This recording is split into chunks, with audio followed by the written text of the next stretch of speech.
21 degrees Celsius here in Kingston, 24 degrees Celsius out west in Montego Bay. The weather is brought to you this morning by Yendi and her butterflies. Welcome back to Sunrise. It's a beautiful Monday morning here in the city of Kingston. It's now time for the headlines with our girl TK. Good morning. Great morning. Yeah, I don't know anybody who like Mondays more than Dennis Brooks, you know? He's a Mondayer. You're a Mondayer. I love that. All Yeah, right, let's somebody jump has into to be. And I'm glad it's you. Let's jump into the headlines. Headline one, breaking down the DPP debacle. A recent statement Debacle? issued Is by it a debacle? Hello, I'm reading the people empties, okay? Please and thank you. Wow. A recent statement issued by the Attorney General's chambers on Friday's ruling of the Constitutional Court has refuted that the orders of the court have the effect of removing the incumbent DPP Paula Llewellyn from office. However, a letter from Hilton Powell, attorney at law representing the People's National Party in the matter, states that their objective is to ensure that the nation avoids the impending constitutional crisis that could arise should there be no acting DPP in place of this morning. So leader of the opposition, Mark Golding, who issued a release along with the letter from the legal office, states that Ms. Llewellyn's continuation in her post beyond her lawful term is not only unconstitutional, but a grave misstep in governance. Golding is calling for the resignations of both the Attorney General, Dr. Derek McCoy, and the Minister of Justice, Delroy Chuck, following their public statements in the aftermath of the ruling. So. All right. I'm sure that there will be an acting DPP probably in the hours to come. I'm sure there's an announcement coming. I mean... But it is fairly a debacle in terms of, you know, should she be able to continue? Should she not be able to continue? Is it, I mean, that's what has been happening between the both sides. I don't call that a debacle. The judgment came on Friday, right? And we are on Monday morning. There are legal minds disagreeing on what a judgment means, which is the nature of law. Like, that's literally what lawyers do. You seek an opinion, somebody else has a different opinion, we have countervailing opinions coming forward, and these matters are litigated, and then a judgment comes and says, and then sometimes there's an appeal, and there's another appeal, and sometimes you can appeal until you get to a point where this is what it means. And then somewhere else in the law, how I understand the jurisprudence, and I am not anything proximal to an attorney, but somebody says, yeah, but in that jurisdiction over there, something similar happened, and they ruled that this. And then somebody else says, yeah, but in a jurisdiction more similar to ours, that happened, and that's what that's what the law means. So I don't see anything debaculatory, I just made that up, about the issue. I mean, a judgment came and people are disagreeing about what the judgment means, which is what lawyers do. And so do your lawyer thing, but in the meantime, let's ensure that we do have a DPP whose tenure is beyond question, which I think is what's going to happen within hours, not days. I just think... I think the biggest takeaway from the entire conversation is that we have a constitution and it ought to be upheld. Yeah. In every, no matter what angle, which ministry, where anything is concerned with the running of the country, that's why there's a constitution. And I think once we just realize that we have to stick to the letters of the law, and even when adjustments are made, they are made for a reason. Yeah. And once adjustments are made, we all adjust because the Constitution now reads something else. Like, these things are ever changing, ever moving, but the key is to uphold the written Constitution, the letter of the law on the day. And but to that point, some of the times we speak in very unintelligent terms about the Constitution because I see it as a living document, and it is something that it's always moving and breathing and shifting. And it was written years ago in a different context of governance.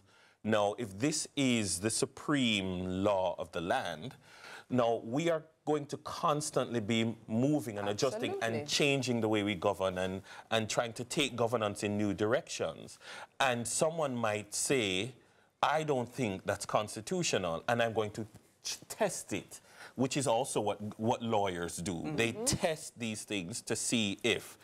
And I mean, in the U.S., you have amendments to the Constitution, but you have things that are deemed constitutional. But we talk about it as if, like, at the moment when you did the thing, that it was unlawful. No, it is in your retrospect that we determine, no, going forward, this is not in line with the Constitution, or that is not in line with the Constitution. No. You can't do that. And so it is now settled because it has been tested. Agreed. And until you test it, then is it unconstitutional? Well, we'll see what happens with the debacle, non-debacle with the situation. With the debaculatory situation. Right. You know, because it does continue, and we'll keep you posted, of course, here at CVM TV. So next up, some very unfortunate news. So Irwin High School community in mourning. The family of 15-year-old Ranil Plummer is mourning his gruesome death after he was stabbed in the heart by a schoolmate outside the Irwin High School premises in St. James last Thursday evening. President of the Jamaica Association of Principals of Secondary Schools, Lynn Wright, says the matter has left many disturbed and that there is an increasing fear that schools are no longer a safe space for our children. Child Protection and Family Services Agency, CPFSA CEO Laurette Adams Thomas confirmed that the CPFSA, along with the Ministry of Education, visited the school on Friday. She said work has already begun to assist those impacted by the incident by offering counseling to students, family, and community members. So, it's a sad story, but I think that we have to manage narratives and not to create moral panic. Yes. And I think that sometimes we in the media are guilty of media amplification, that's what they call it, because we create a moral panic over a thing because we're suggesting almost that, oh, there's a spate of something or there's a rising, and sometimes there isn't. Yeah. It is a very sad incident, but when I was going to high school, there was school violence. Throughout my years in the classroom, there was school violence. There's school violence now, and sometimes we like to make it seem as if things, oh, we are living in the worst time ever. I don't know that to be the case. But so I mean, just to the point that was made in the story. And so I'm saying that we have to deal with the incidents and the situations as they are. But I'm not interested in creating the perception of things spiraling out of control when they are not. Now, having said that, my question to you then is, because I mean, I went to a girls' school. We didn't have these things, right? Really? Yeah, no, not at all. So, well, not in my day. You know? But my question to you is, I mean, yes, there was violence, but was there things like killings per se, like being stabbed and murdered and killed in schools? I feel like it's different. Yes. I actually remember incidents happening when I was in school as well. But I think the difference is this.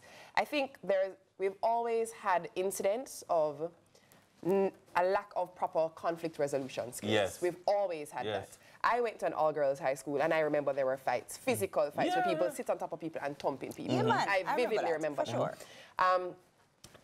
I think the difference is we live in, there's a reason why PALS came up when we were in school. I was just about to say that, yes, peace and love in schools. For those who don't know, it's peace and love in schools. It came up for a reason because we did have a similar issue. We had a serious problem. The difference now, I believe, is with social media, what we're seeing much more of it because we're now seeing the footage versus just hearing the there was conversation. A time when schoolboy have to take off him epaulets before them go bust up, right? But the difference now is, so even what happened the other day with, you know, the raucous with the schools that were fighting, there's footage of it now where before it would just be a headline that was told to us, but we are now seeing it. And so it feels amplified on the back of what Dennis is saying, but it's no different. It's just because we have access to the live footage of it happening because it's now recorded. Well, if that's the case, and because Uno young and fresh again, so if we've been having that challenge and it persists, then clearly we need to do something that makes these things null, void, not happening. But I don't know if that can ever happen because I think globally, it's not a Jamaica issue. Globally, there are issues where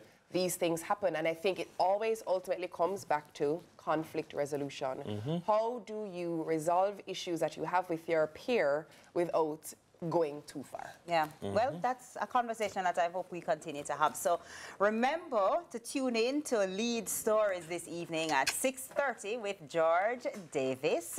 Check it out. All right. Well, if there is one thing we all know, it's that time waits for no man. So let's be intentional with our time and get ahead of the day using the art of meal prep. I bet you didn't see that coming. All right, that's up next. We'll be right back. Please stay with us.